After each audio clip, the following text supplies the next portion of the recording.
of His Highness, my dear brother, Foreign Minister of the Kingdom of Saudi Arabia.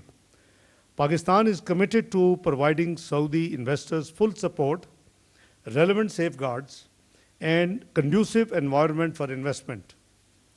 Honorable Prime Minister Shehbaz Sharif has directed SIFC and relevant ministries to move forward on investment projects in a diligent and time-bound manner on fast track.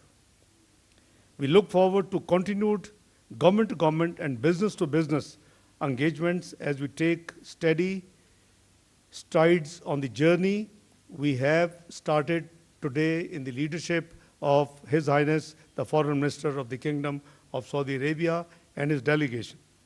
Let me reiterate my heartfelt gratitude to His Highness and my dear brother, Foreign Minister, and his team for a very short, but I believe a very productive visit to Pakistan. I thank you all. Bismillah ar-Rahman ar-Rahim. Assalamu alaikum. Your Excellency, my dear brother, thank you very much for your comments and your introduction. Thank you for hosting us here today in the Foreign Ministry. And I would like to express my profound appreciation and that of my accompanying delegation to the government of the Islamic Republic of Pakistan for the hospitality and warm reception we have received during this visit. This visit comes as a result of the meeting between His Excellency the Prime Minister and His Royal Highness the Crown Prince, after which the Crown Prince instructed that this delegation be formed and come in very quick succession after that meeting to follow up on the discussions, the very fruitful discussions between the two leaders. And we have had a productive series of meetings already with our counterparts, with our colleagues. We have also had the honor of meeting His Excellency the President and the Prime Minister. And during all of these meetings, we stressed the importance and the strategic depth of this relationship. We stressed the commitment of the Kingdom of Saudi Arabia to further exploring avenues to deepen and strengthen that relationship, and we heard a similar commitment from our colleagues on the Pakistani side.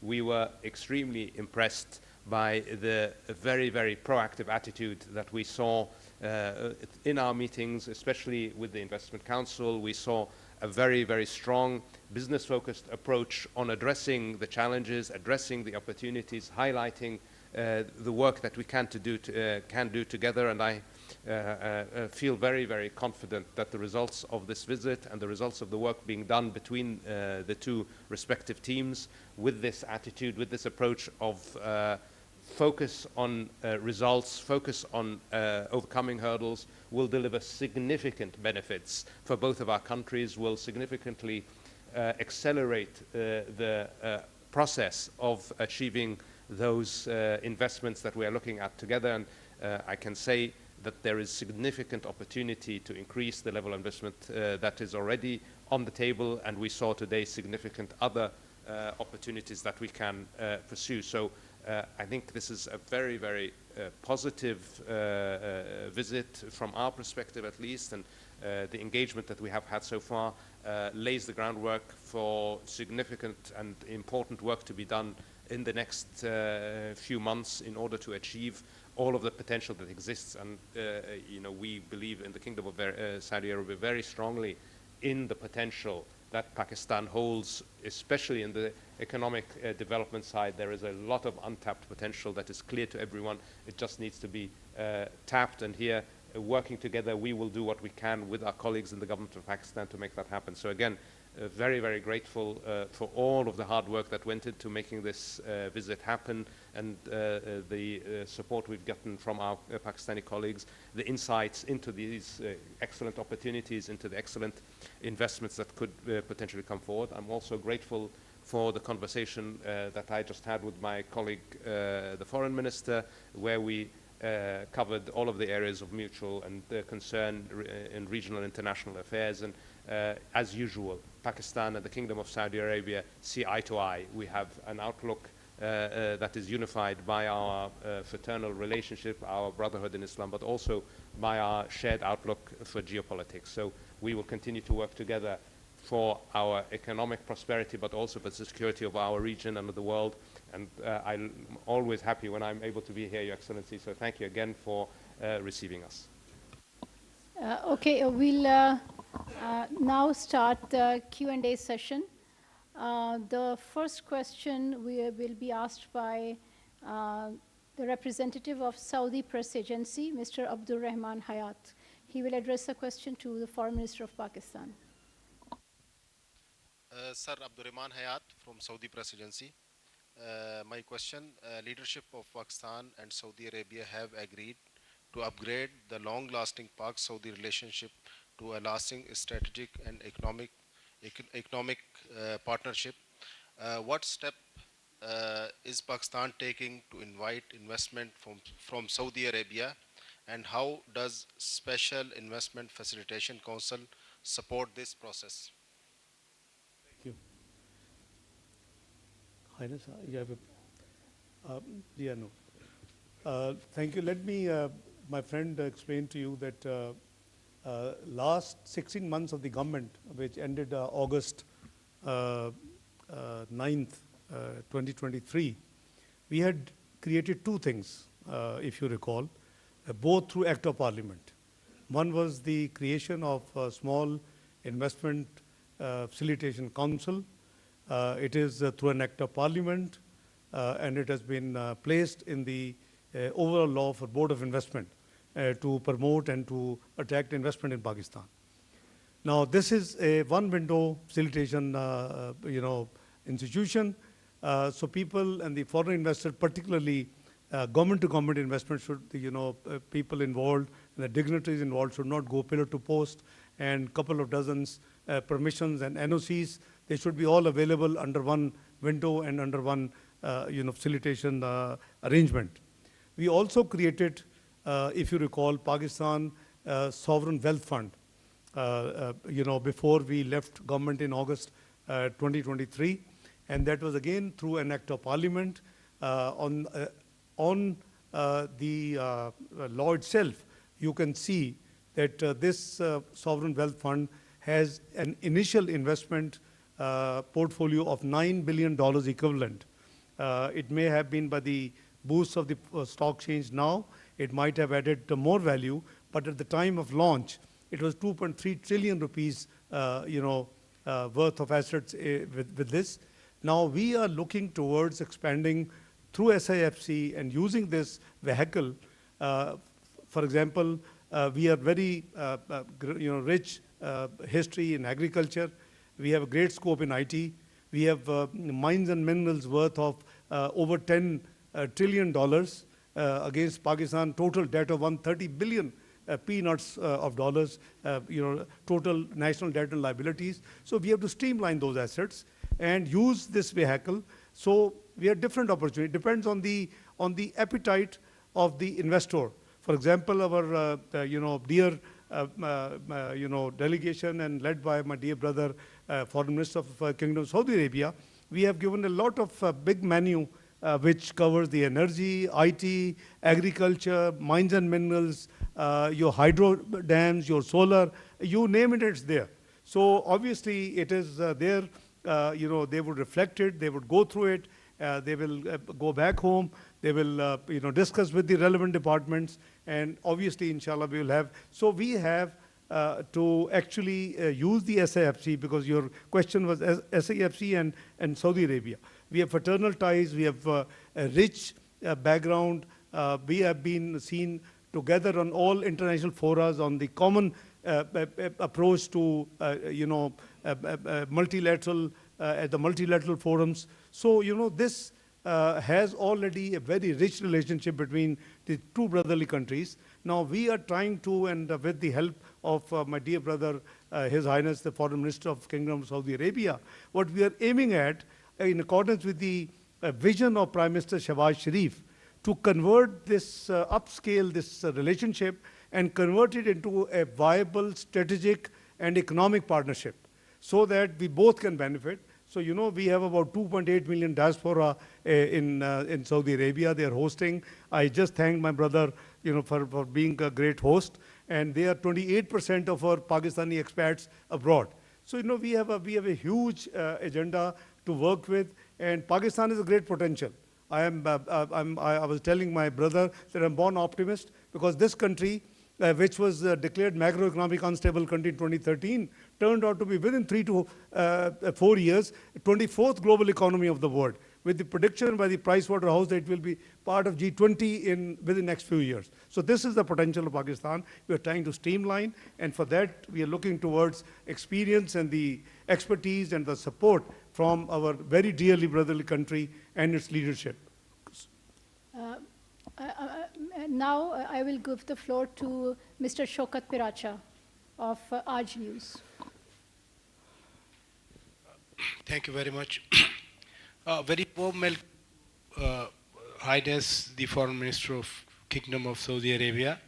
As Foreign Minister of Pakistan has rightly said that we never seen such a big delegation from Saudi Arabia, and obviously appreciation for His Excellency the Ambassador Nawaf bin Said al-Maliki for his contributions.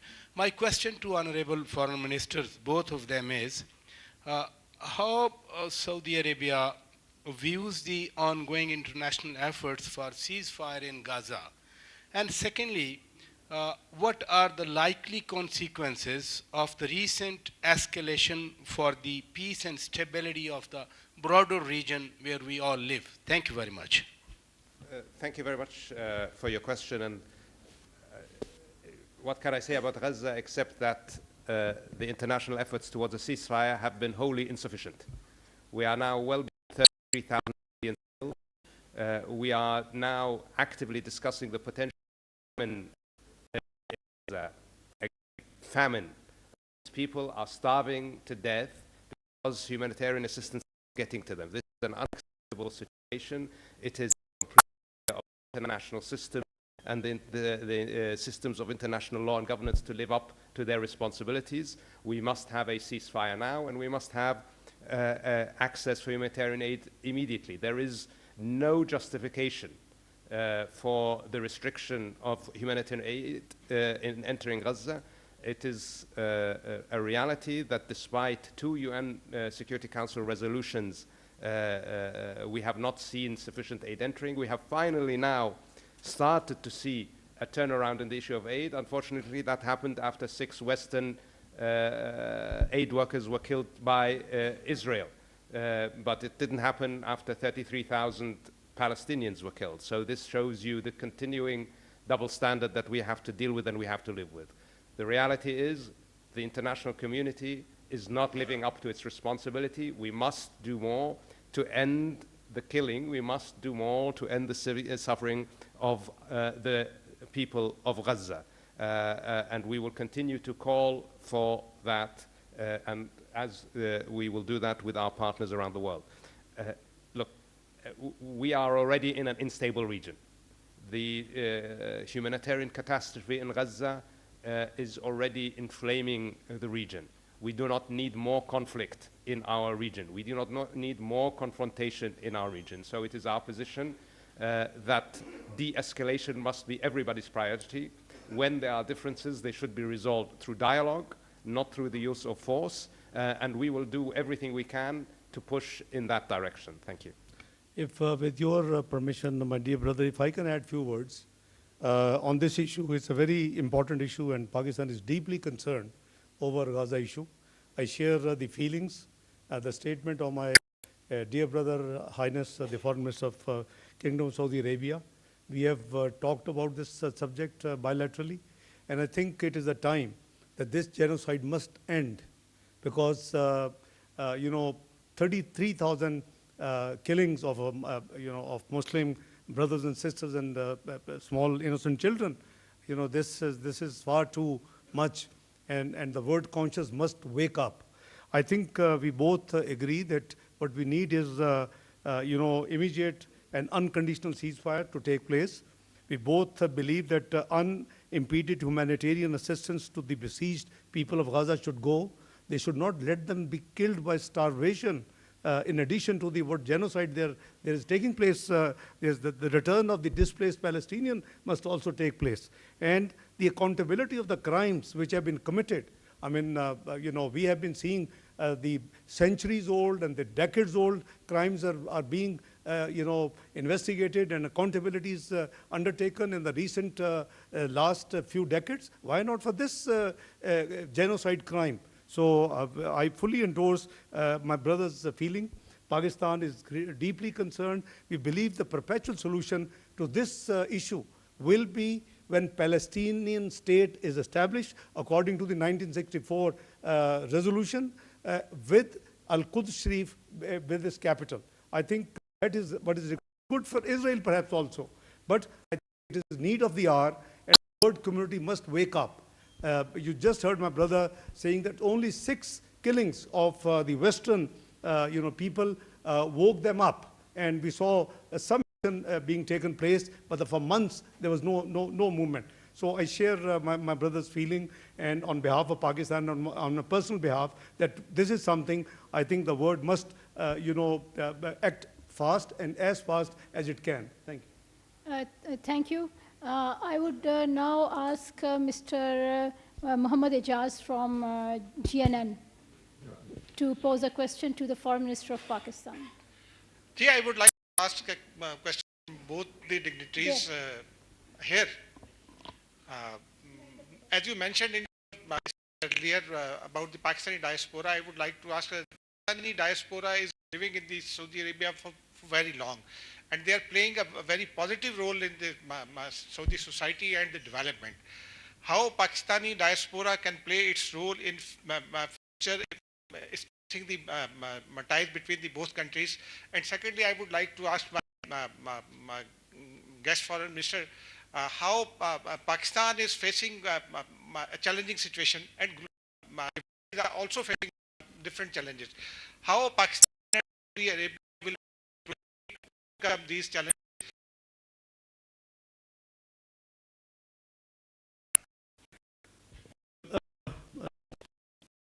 Let me explain that, again, Kingdom of Saudi Arabia leadership for hosting Pakistanis there, which is 28% of the workforce of Pakistan. And their contribution in the national exchequer through the remittances is tremendous. Is almost 25% of the total remittances Pakistan receives from all over the world from Pakistani expatriates. Number 2, I have requested my dear Highness brother that if the kingdom could consider that we have a new policy which has been decided by Prime Minister Shahbaz Sharif, that we would now train our labor force and our human resource export based on skill training, and particularly in different fields. So, the kingdom is coming up with a huge 2030 vision.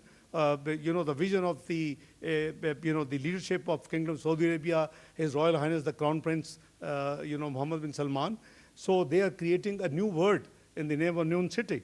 So I have requested that Kingdom may kindly consider. We will meet the standards, we will meet the skill requirements, we will meet more human export, human resource export from Pakistan. So, we have discussed this subject in detail. Would you like to add, Your Highness? Excellency, yes. First on our brothers from Pakistan who live and work in the kingdom. As I told you, Excellency, we are incredibly grateful for the contribution that they make and have made historically to the development of the Kingdom of Saudi Arabia. Our brothers in Pakistan have stood side by side with us for decades now in building our country, and we are very grateful for that, and they are a very important positive contribution to our economy, and they continue to be so, and I'm sure they will continue to be such in the future. And with the initiatives of the government, we hope we can add additional value for both of our countries in that regard. Obviously, as regards facing challenges together, we will have to cooperate, and we will rely on each other's support as we have historically. And we have always overcome the challenges in the past, and we have helped others together and help overcome. Both Pakistan and the Kingdom of Saudi Arabia very much believe in dialogue and cooperation to address the challenges that the world faces. And we will work together to bring others into that mindset and to work in that direction.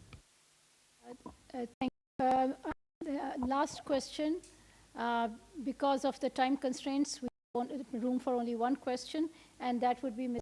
Mona Khan from Independent Urdu. Thanks for the opportunity. My question is for the Excellency, Foreign Minister of Saudi Arabia. Your delegation has received a detailed briefing from the SAFC on the investment opportunities in Pakistan. So what are the key sectors your investors are looking for? Thank you. Thank you very much.